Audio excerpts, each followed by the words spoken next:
connecting your brain and body with interactive games and tests. Why is there no physical activity in today's health physical? Trazer is an holistic technology used to rehabilitate, prevent falls, and improve sport performance.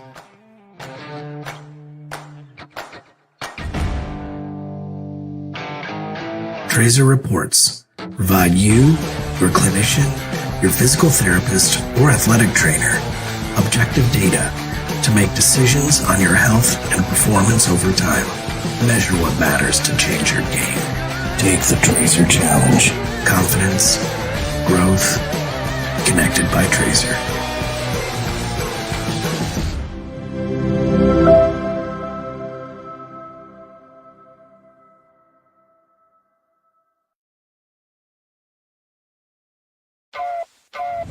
Fast lane when I pass in the street, bag of money in the passenger seat.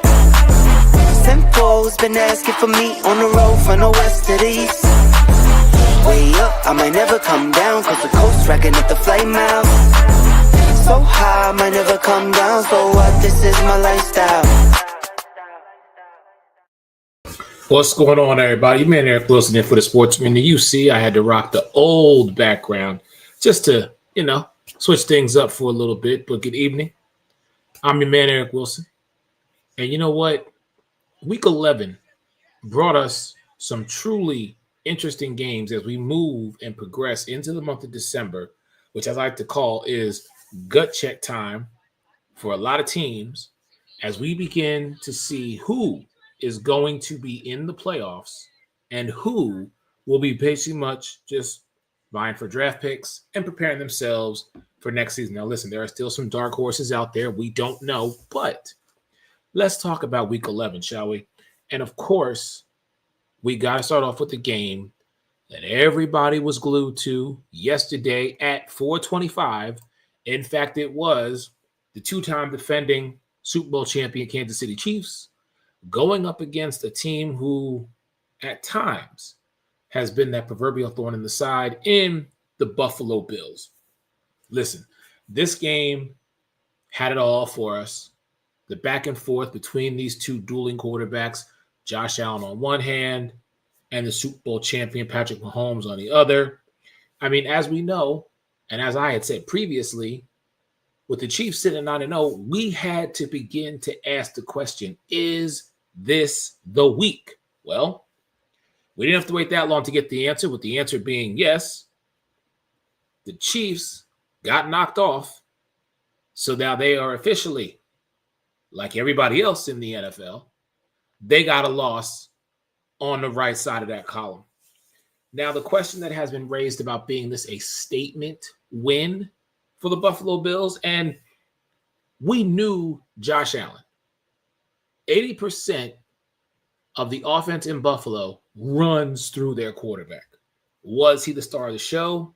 I would say yes, throwing for 262, having 2 touchdowns, and then doing what we've always seen Josh Allen do, only this time doing it when it mattered most. The 26-yard touchdown game-sealing run that he had. We know Josh Allen can sling the ball, no question. But with under 3 minutes left, knowing that you do not want to give the ball back to Kansas City, what does he do? He runs one into the end zone. And now, of course, as they do in Buffalo all the time, the MVP chant starts. Is it rightfully deserved? That still remains to be seen because, yes, you got it done in the regular season. Respect. You've done what no team has been able to do thus far this season, and that is beat Kansas City, a team that Patrick Mahomes has gone out and said week in and week out, we have not played our best ball. Well, they definitely didn't play their best ball yesterday because they did not come up with the victory. I mean, Mahomes, what do you have? 196, 3 touchdowns, but those 2 picks, that I think is when we started to see, I guess, chinks in the armor of the Kansas City Chiefs, more importantly, of Patrick Mahomes. Bills are 9-2. right there atop the the AFC. But the Chiefs, what do we know them to do? We know them to take what happened, go to the drawing board, and figure it out. I mean, that's just who it is. I don't think it's going to take long for them to kind of begin to get back to that level, which, I mean, honestly, you could call it a hiccup game because we know that very few teams, at least over the last 14 years, are going to go undefeated. At some point, one team is going to find a way to put you in your place, if you will. Yesterday, the Bills kind of just reminded the Chiefs, we get it. You're the Super Bowl champion, 2-time back-to-back Super Bowl champions. However, we have been and always will be, as long as Josh Allen and Patrick Mahomes are playing on their respective teams, there's going to be a matchup. And it's a matchup that every single time we see it, it provides us with just a peek, just a glimpse, just a mere sliver of what possibly could be an AFC championship game. Now, speaking of the AFC, can we move to this game? This game right here. What is it about Sunday Night Football that has one team in the first half dominating, and then it's a tale of two different teams in the second half?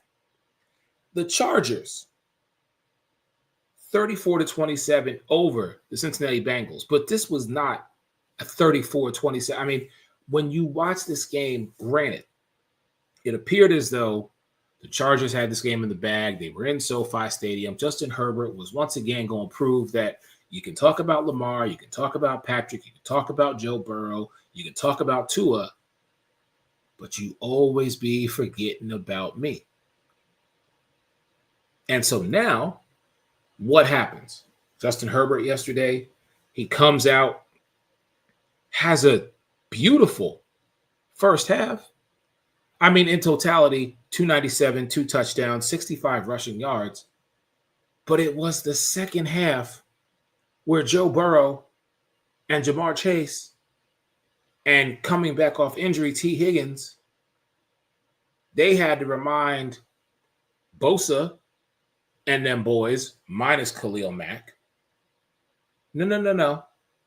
We are still a team that is a force to be reckoned with. We are still one of the top 4 teams in the AFC. Because like I said, when you mention the AFC, who are the guys that we talk about? Predominantly Patrick Mahomes, Josh Allen, Lamar Jackson, Joe Burrow. So yeah, Cincinnati, even though they didn't get it done last night, it was one of those, as they say, if you blink, you missed it moments. I mean, let's call it what it is. J.K. Dobbins, true hero of the game, in my opinion. Clutch finish for a team that now has won 4 straight. And so we go back to the questions we were asking in September. We're asking them again in November. Is Cincinnati going to make it to the postseason? Because let's be honest, Baltimore and Pittsburgh, those two are the true teams in the AFC North, with Cincinnati just peeking out its head. I'm not even getting into Cleveland. I'll talk about them later. But Cincinnati hasn't really reminded people of who they are. And when you have the weapons that they have, not only on the offense, but they've got a defensive squad that has been able to stand up at times. But let's be honest about this. In those clutch moments, are you trusting Cincinnati? I don't care if it's offensive or defensive. Are you trusting either one of those teams? Are you trusting that team in a whole? Are you trusting them to finish the job? Shout out to my boy Denzel. What up, dog? How are you? Hope all is well with you. When I look at this, I say be careful with the Chargers. Number one, because they could play spoiler at some point. And if they get into the postseason, here's my thing. It depends on where they fall, 5, 6, or 7. Because I think that plays a major, major factor. But again, with Cincinnati, if they get in, what I don't want to happen for them is for them to fall back into when Marvin Lewis and Andy Dalton were running the Cincinnati Bengals, which means you're great in the regular season, which Cincinnati right now isn't, but you can't win a playoff game. We've seen them in years past get to the Super Bowl, get to the AFC Championship game. But it seems like maybe, and the jury is still out, maybe regression is maybe starting to set in for a little bit. Speaking of regression, when I come back, I have to talk about the Las Vegas Raiders and the Miami Dolphins. Stick around, folks. I'll be back in just a moment.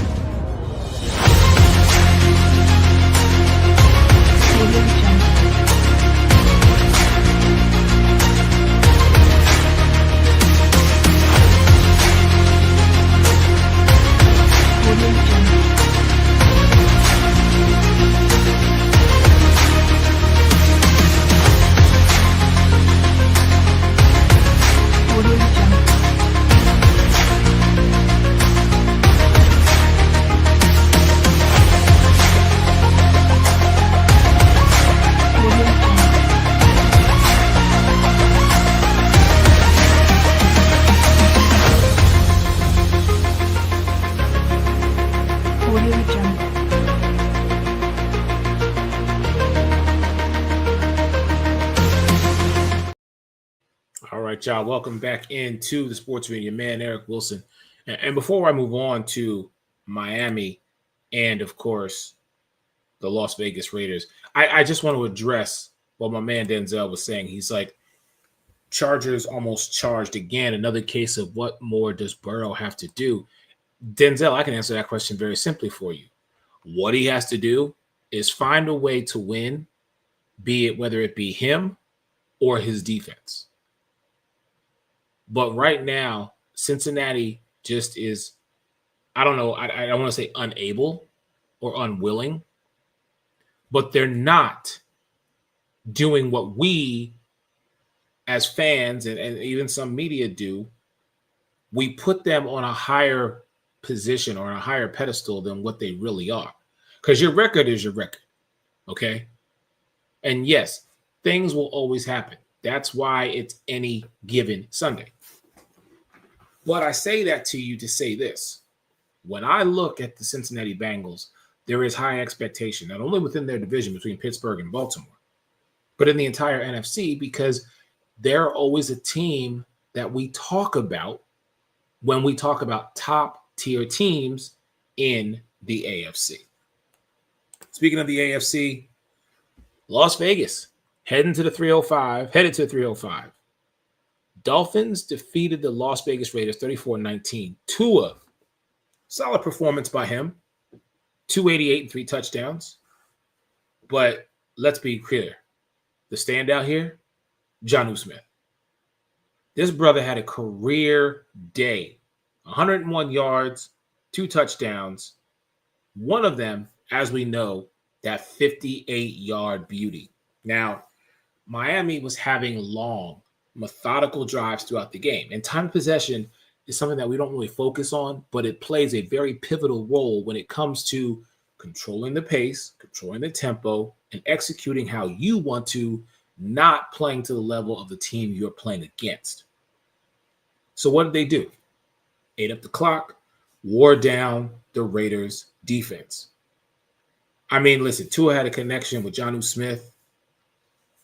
One and the 57-yard touchdown, truly the highlights.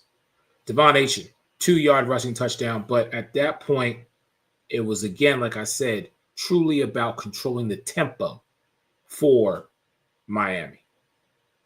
The Raiders, struggling, is a word that I don't really like to use in regards to an NFL team, because I feel like each and every week they have an opportunity to fix problems, because you don't have time to sit and lick your wounds. It's, hey, we put this one over here and we prepare ourselves for the next week. I mean, they've now lost 6 straight. And even though Gardner Minshew had 282 and a touchdown, again, what do we talk about with Miami? Their offense. Tua, Achane, the Cheetah, Tyreek Hill, Jalen Waddle. That team is known and built for speed. I think that the Raiders need to have a closed-door meeting. Everybody take a good, hard look at themselves and really begin to question, who are we? Where is our identity? Because the silver and black, I'm going to be real with you, very few people are scared of. It doesn't matter whether you're at a Legionnaire Stadium or they're on the road. Now, Raider Nation travels. We know this. It's just not being executed. And something has got to change. What that something is, I don't know. I have some thoughts on it. But again, for the Raiders, if you can't stop drives from happening and Miami is able to chew up clock on you, then clearly you've got to make some adjustments. Speaking of making adjustments, can I just say this? Geno Smith still got receipts on all of us. As he said a year or two ago, people writing he ain't right back. Geno is going to make some noise if him and the Seattle Seahawks get to the postseason in a very winnable division. And with the performance yesterday, even with San Francisco having CMC, Christian McCaffrey, this was a back and forth battle, but we come to expect that in division games. We come to expect that in NFC division games. But Geno, 13-yard touchdown with 12 seconds left, and you pull out that victory against the team that was just in the Super Bowl, in the San Francisco 49ers. For anyone who thinks Super Bowl hangover ain't real, just take a look. It happened to Philadelphia. It's now happening to San Francisco. I mean, yes, wild finish. San Fran takes a lead, 17-13. Brock Purdy connects up with Jennings on a 30-yard touchdown. But like I was saying about Cincinnati, the 49ers couldn't close it out. And I'm going to tell you this much. And this is how I truly feel. Whether they want to admit it or not, the loss of Brandon Ayuk is hitting them a lot harder than they want to admit. You have a chance to run out the clock if you're San Francisco. The Seattle defense, let me say this again for the people in the back. The Seattle defense that does not have Cam Chancellor, Richard Sherman, Bobby Wagner. The Legion of Boom ain't there. But this Seattle defense, what did they do? They got to stop. Gave Geno the ball with 2 minutes and 38 seconds left. Now, most people would think, oh, he going to find a way, him being Geno, he going to find a way to throw an interception and mess it up. But no, he completes 7 of 8, and that 65-yard strike to put them in position for the win. That's what we expect from great quarterbacks. Geno Smith has created his own identity. And again, Brock Purdy, 21 for 28, 159, had a touchdown, but it was his execution that was missing yesterday. Now, when we look at things, again, this division is very open. I mean, the Rams, they won yesterday. You also had, I think, Arizona, I believe, was on a bye. And then you had the battle of these two teams. We're going into a time frame where you can't afford to allow someone else within your division have any type of control over you.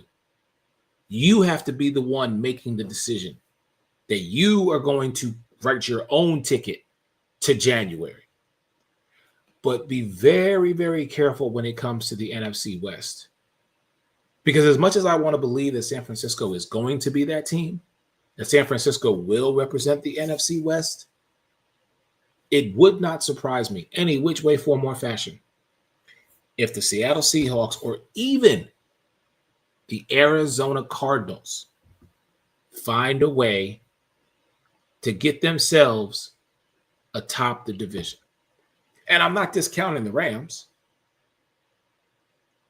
I'm just looking at this and saying, within that division, anything's possible. Truly is. When we come back, I'm going to transition from the West. We're going to head up to the North because I have to talk about the Green Bay Chicago game. Be back in 10 seconds.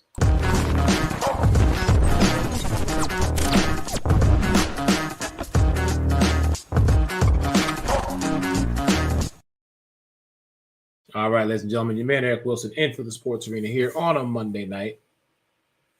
I'm just saying, it has been so much fun to watch the past 11 weeks.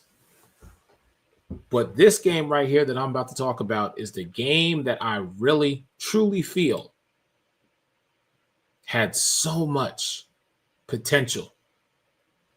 And in the end, what we knew was eventually going to happen actually did happen. Because even without Aaron Rodgers, the Green Bay Packers still own the Chicago Bears. I mean, it's a classic NFC North rivalry, one that dates back to the beginning. The Packers, though, pulling out a 23-7 victory in a game that we know plenty of drama, which has now poured over into today and the questions of, Matt Eberflus, how you still got a job? I mean, because Jordan Love stepped up, led the Packers to a true gritty win over their rivals. I mean, Jordan Love, he should be wearing the number 2 on his back. That's what he was yesterday. 222 yards, 2 touchdowns. And his performance in the second half, like I said, all them twos just lined up for the brother. I mean, it sealed the deal. We know that the Packers aren't going to have those clean games that we kind of want them to have. I think Jordan Love is still kind of nursing his injury from week 1 that he sustained in Philadelphia and Brazil. But again, making the play when it counts, when it's necessary. And one of those key moments came in the third quarter. He connects with Christian Watson for 33 yards and a touchdown to give Green Bay the lead. Listen, Caleb Williams, he's up and down. All right. 187, 2 touchdowns. But he struggled. And again, don't know if it was the offensive line. Don't know if it was just a breakdown or if the moment got to be too much. But the field goal, the one that got tipped and was just as short, 5 yards, I think they said, from getting through the uprights. 5 yards. We always talk about when things happen, people move the goalpost. You probably, if you're a Chicago fan, felt that way. Like he was on course, on par to make the game-winning field goal and end a 9 or 10 year title run with Green Bay just owning Chicago. Chicago had it. But again, that tip ball was the reason, in 5 yards, was the reason that the Packers are now victorious and they took down the Chicago Bears. Now, speaking of taking a team down, ladies and gentlemen, I preface what I'm about to say with goodness gracious, great balls of fire. What in the blue hell happened yesterday between the Jacksonville Jaguars and the Detroit Lions? Truly, the Detroit Lions at this stage of the game can begin to see themselves as king of the jungle. Wait, when you put 52 on a team, I mean, what? 52? 50 piece plus 2 extras just for showing up? Wow. Listen, anybody who knows me knows I love Doug Peterson. That is my man, 50 grand. But goodness gracious. And right here, my man Dom, 50 burger plus 2 on the side for you. Greatest show on turf-ish. Dom, listen, my brother, I tip my hat to you because what your Detroit Lions are doing, you and my man, the sports reporter without pay, Ray Lynn, for all that you have had to endure throughout your entire life, to marvel and revel in this moment, and to be able to say, I am watching my team succeed on a level that I thought was improbable, not impossible, but improbable. I just, there's nothing more that needs to be said. But I'll give you one more. The Lions put up 644 yards yesterday. Someone go play the daily number, 644. And if you hit, you won't just hook up your boy. But I'm just saying, like 644 yards over another NFL team. A team that has a top quarterback, maybe top 10, maybe, I don't know. Has a coach that has been and won a Super Bowl. But you have a day like yesterday? Like, how do you even, you can't compartmentalize that. Like, that is going to sting. That is going to affect you. That is going to remain. How Jacksonville finds their way out of the doldrums to get themselves back on track, which I don't even think is possible right now. Because right now it's Houston's to lose. The AFC South, ladies and gentlemen, let's be very clear. It's the Houston Texans division to lose. And I like Anthony Richardson. I like Trevor Lawrence. Tennessee, I tried to tell y'all back in August. And I know Mike Patton and Cortland Griffin, they don't want to admit it. And if they do, we good. But Tennessee just ain't Tennessee. Okay? But damn. 6 points? 6. Jared Goff threw for 4 touchdowns. Amon St. Brown had 2 of those. And you could not stop David Montgomery. When you can't stop the run, you can't stop the pass, and I mean, they're just having their way with you. It's like, what are we witnessing? What are we witnessing with the Detroit Lions this year? I'll tell you, they're on a mission. They're on a mission to erase every negative thing about them and let y'all know y'all done had too much fun at our expense. We got receipts on everybody in the NFL, and we're going to take it out on everybody else and let y'all know, if you think we forgot, you ain't seen the half of it yet. Let me talk about one more team before I get out of here tonight. And again, much love to everybody. I said I was going to talk about the the AFC North, and I am. This game right here, Cleveland. If I'd have said it once, I'd have said it at least 100 times. And shout out to our brother, Alex Fleming. Rest in peace, King. Because he didn't like y'all when he was here. And y'all must have done something to really piss that brother off, because he up above like, Lord, I'm going to need this one. They just ain't relevant. Cleveland, y'all went into the Superdome yesterday, where Super Bowl 59 is going to be played. And what happened? Yes, Derek Carr, 248 and 2 touchdowns. But you know who it was who took over yesterday?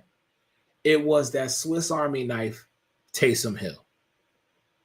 Taysom Hill, first off, the brother rushed for 138 yards. What position does he play? Oh, that's right. He plays a multitude of positions, whether it be quarterback, whether it be tight end, whether somehow they add him as a sixth man on the offensive line so he can just block for people. He also had 3 touchdowns, including down the sideline, that 75-yard touchdown run from, oh, by the way, one that he ran in. Okay? Taysom Hill was a man amongst boys yesterday. But we continually say it is his versatility that makes him one of the most dangerous people in the entire NFL. We call him a Swiss Army knife because we know what he's capable of. We've seen it. He has done it. But yesterday, albeit against a team that, again, they're just not there. And you also are going to get beat up by the Baltimores of the world, the Cincinnatis of the world, and the Pittsburghs of the world, Cleveland. But this game right here, my opinion, it was over before it got started. Again, that's just me. Ladies and gentlemen, I appreciate y'all rocking with your boys tonight here on the Sports Arena. Next Monday before Thanksgiving, we're going to talk about Week 12, but we also going to talk about them Thanksgiving lineups and then, of course, the Black Friday matchup. But let me just say this to y'all.